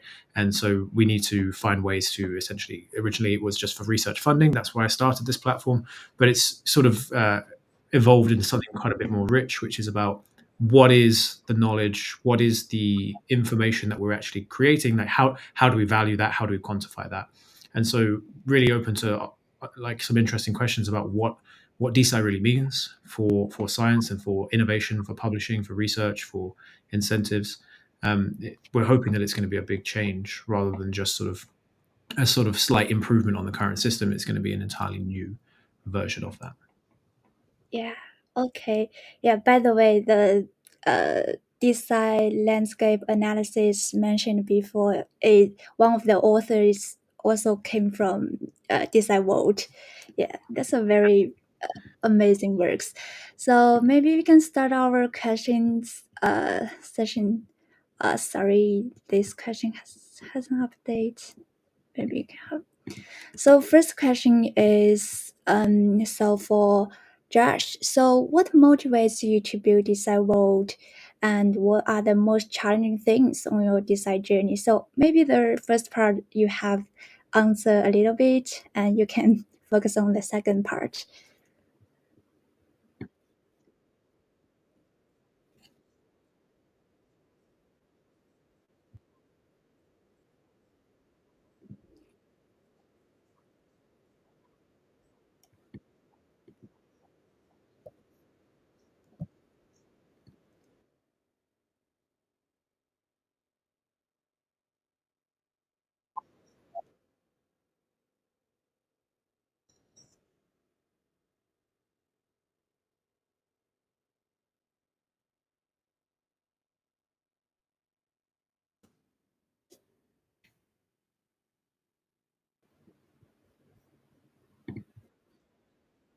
Innovation in this direction is sensible, right? A lot of the time, a lot of the time, a lot of scientists are all about innovation. They're all about progress. They're all about evolution. But at the same time, they're creatures of habit often, and don't really feel comfortable utilizing these new tools or these new ideas. And when DeSci is so intrinsically linked with cryptocurrencies, it mars the name almost. And for a lot of scientists, just the idea of crypto means it's bad, and therefore science with crypto is just a scam. And it's really upsetting actually, because this decentralized tool set that's being built right now is actually the key to really opening up science to become what it should be, which is this pursuit of the truth, pursuit of knowledge, rather than this sort of bastardized, corporatized thing that it's become. So the most challenging thing shouldn't be the most challenging thing, and that's to find uh, people to get excited about it, because I think it's so exciting. So for me, it makes no sense, but it's part of the journey, and it's part of what we're doing at DeSci World. Yeah, I understand that because last year we tried to, do a lot of talks and sharings about DeSci and try to onboard more people. But it's really hard to try to convince them or try to let them know the power of DeSci. So yeah, I agree with that. Okay, so maybe go to the second question. This is for Jose. So on November, we all know that there's a DeSci in Istanbul. What are the most impressive things about the event for you? If two of you have joined that, maybe Jose will answer it from a participant perspective. Yeah.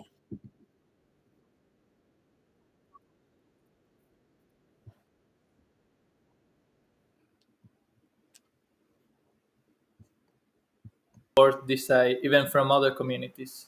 So I could talk to people that are in DeFi, in infrastructure, and I arrived there as a independent researcher. I told everyone I was interested in DeSci, and I was surprised that everyone knew what it was, and more or less they know the fundamentals, the vision that the people in DeSci have.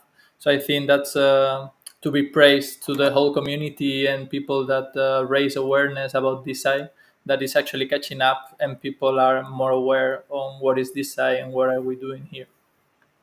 And another thing that I found is that there's even growing interest. So even during the DevConnect conference, there was this news about CSET resigning from Binance. And then the first thing he claimed is that he would start investing in healthcare and biotech technologies. So from then on, all the eyes shifted towards DeSci suddenly, because people realized that science and crypto have a strong use case, and it's actually something of interest for investors and people in other industries now. Wow, that's wonderful because I very pitifully missed the event. So very happy to hear your experience. And just now, I have I have read a news that CZ is going to invest in DeSci too. So DeSci has a bright future. Yeah, yeah, yeah. Uh, so maybe we will go to the third question. This is for Josh. From a co-host perspective, do you think is there an obvious trend of the nationality distribution of the on-site speakers or participants in the DCICC?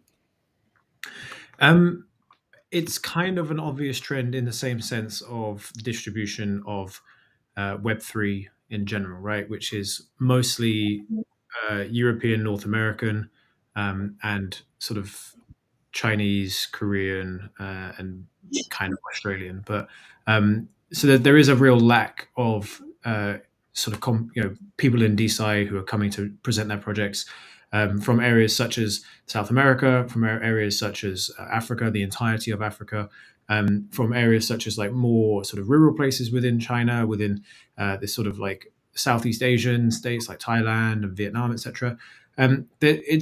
It's pretty much the same distribution that you'd expect at any sort of tech-based conference, and it's a shame because obviously the diverse opinions and the diverse perspectives from around the world is what science is going to really thrive on, right? Is the that sort of knowledge that local people know about their local world and their local fauna and flora and their local science that people from the other side of the world don't know. And that innovation is going to be unlocked really, really powerfully with these new tools that we're building to kind of proliferate access to science through DeSci. Yeah, I think that the one thing that did shock me actually was how few sort of Indian participants there were, and this is something that I've been speaking a lot about to some Indian people. Is that why is the Indian community not so involved? And I think it's because DeSci is actually just really unknown in India, and we wanted to do a conference there, but had to cancel it sadly at the last minute because we couldn't get the resources together. But so I think India is really rife for innovation in DeSci in particular because they have such a large technically skilled and skilled in all aspects of science population that DeSci could be really powerful there. And different laws around data and how you handle medical data and things like this are going to be really powerful for that as well. So the distribution was as you'd expect, but unfortunately that's not good enough for us, which is why we want to do through DeSci World. Through our World of DeSci conference circuit, which is going around the world, we plan to incubate DeSci in as many countries as possible so that maybe next year when you ask me that question, I could say everybody, which is great. Okay, so what kind of things are you going to incubate, like projects or like funding institution or? Yeah, so we want to start by incubating a community in that place. So we go to, for example, we go to Taipei, then we incubate a DeSci Taipei community. And the idea for that would be that we provide tools and resources and potentially funding and just our general support and our networks, etc., to make this community meet and on a monthly basis and maybe give them some resources and just sort of help organize them a little bit. But ultimately, it's down to the community themselves. When they've incubated themselves, then they become, every month they meet and all these great ideas happen. Then when projects start coming out, DeSci World can directly support those projects, either, again, by funding, potentially, but more than anything through partnerships and access to the network and shouting them out and signal boosting generally. We are actually raising funds right now. And the ambition that we have is that when we do, if we raise sufficient, then we can actually financially support some of these projects. But for the moment, that's absolutely not possible because we're just a startup. Although we're doing really great stuff, like we're towing the line on the budget consistently. So when we get a bit more money, and I think that's when we'll start to support projects on a funding basis. And to be honest with you, Lauran, like the space is so rife for innovation that if you invest in anything in this space in the coming year or two, I think it's going to be a good bet. So we're quite excited to be able to do that as a collective. Yeah. So, I heard that the GG15 there's a DeSci beta round, beta round, and that working group is going to host another round of DeSci. So there are also raise funds for DeSci communities. And if you want to incubate some communities in Asia, just find Swift. He is organizing the DeSci Asia now. Yeah. So Okay. Thank you, Lauran. Yes, Swift and I have been talking on Telegram, and I'm going to be. I hear that he lives nearby now, so I'm going to be reaching out to Swift. Just for anyone who's listening, I used to live in Chongqing, okay, and I'm really desperate to go back to Chongqing and do a conference. Chongqing. And Chongqing. Whoa. it is hot pot. Yeah, go get a hot pot and do a conference there for sure. Hot pot. Well, Yeah, if Chongqing is you know famous in anybody hot with pot. Yeah. interesting that want to do DeSci, then tell me, and we will we'll do that. Yeah. Yeah, sure. When And you come to Chongqing, yeah, Lauren and I will help to connect all the friends, which is in DeSci. Yeah. okay, so maybe we come to the last question. And by the way, Jose, have you ever tried hot pot?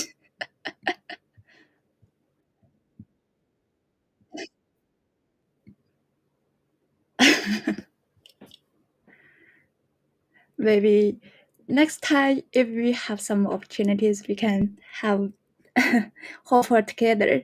So the last question is for Jose. What are your expressions and suggestions regarding the development of DeSci in Asia? Yeah. Yeah, so I think for any DeSci community, what's most important, especially if it's a regional community like DeSci Asia, is to focus on the fundamentals and the problems that scientists in that region have. So, because DeSci at the end tries to bridge Web3 solutions to scientific problems, it's not the same the problems that maybe communities of scientists from Latin America or Europe have as compared to communities from Asia. So the most important is to understand what are the main problems in the regional community you want to engage with, and then provide the appropriate solutions for them. And of course, the mainly this I think the biggest challenge it has is to gain scientific adoption from scientists themselves, especially because we have this bad reputation from crypto that people associate to scams and stuff. So try to focus on how DeSci can solve their problems instead of focusing on crypto related things or Web3 that at the end the average science user is not going to care about. They care that you can provide maybe more transparent or more efficient technology instead of really focusing on that is Web3 or that is crypto. That this can bring sometimes, especially scientists that are very traditional, people a bit backwards in order to engage with big companies or big universities. I think there should be a focus on what functionalities it really has. Yeah. Thanks. So yeah, for DeSci communities, there's still a long way to go, and we are also trying to do more things like Swift has mentioned. We try to do more things about education to let people know the power of DeSci, the power of blockchain, and what we can use this technology to empower research. And in Uncommons, we are also hosting some education program like this learning program to onboard more people to Web3 to this field, and this keeps happening in our communities. Just back to the most challenging things for Josh, how to let people know this and how to let them accept this. Yeah, so that's all my questions. Swift, do you have any more questions?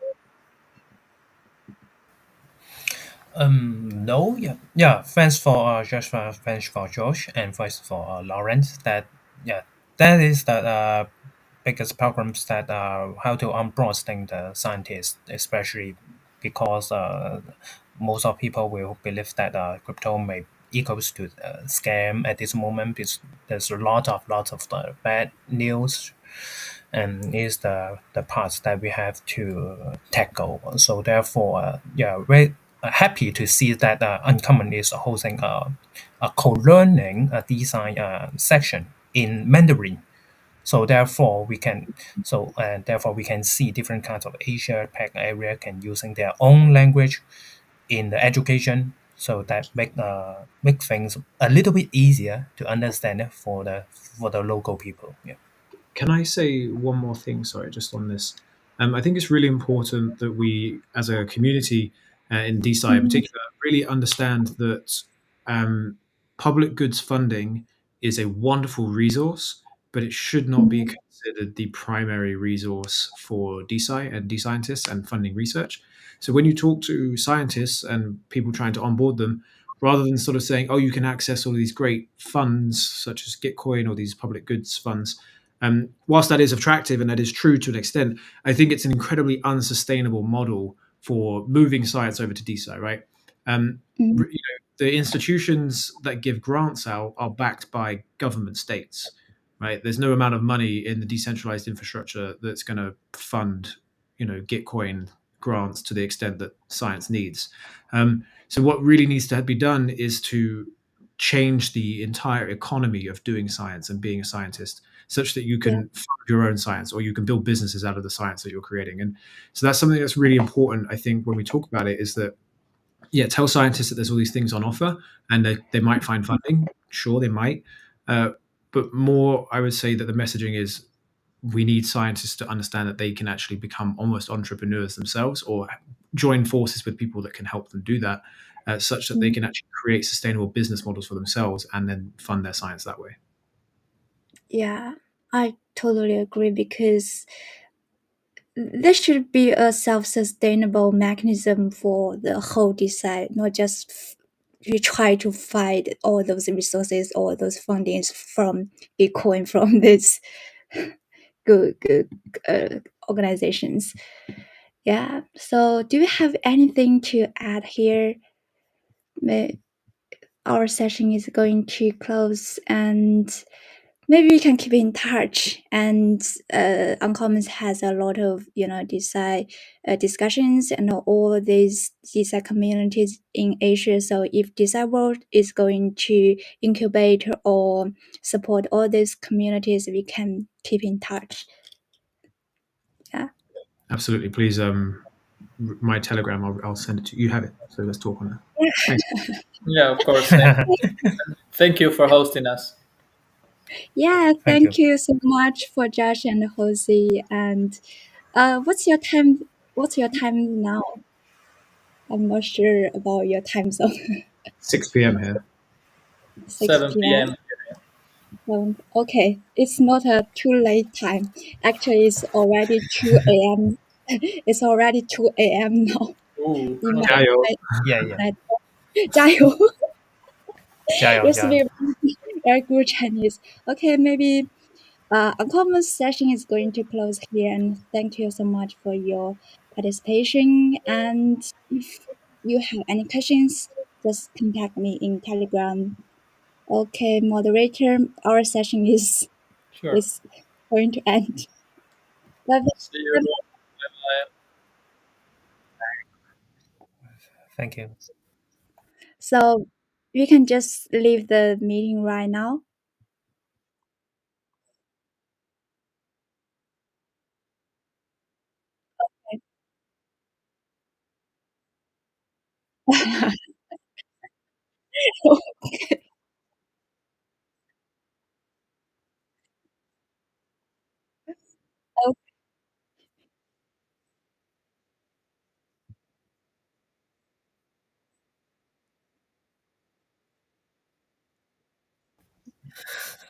You are Okay. also in UTC plus Oh, your H. Thai Zoom is also in Asia.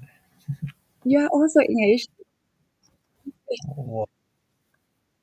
Okay. Oh. So yeah, so okay, keep going. 加油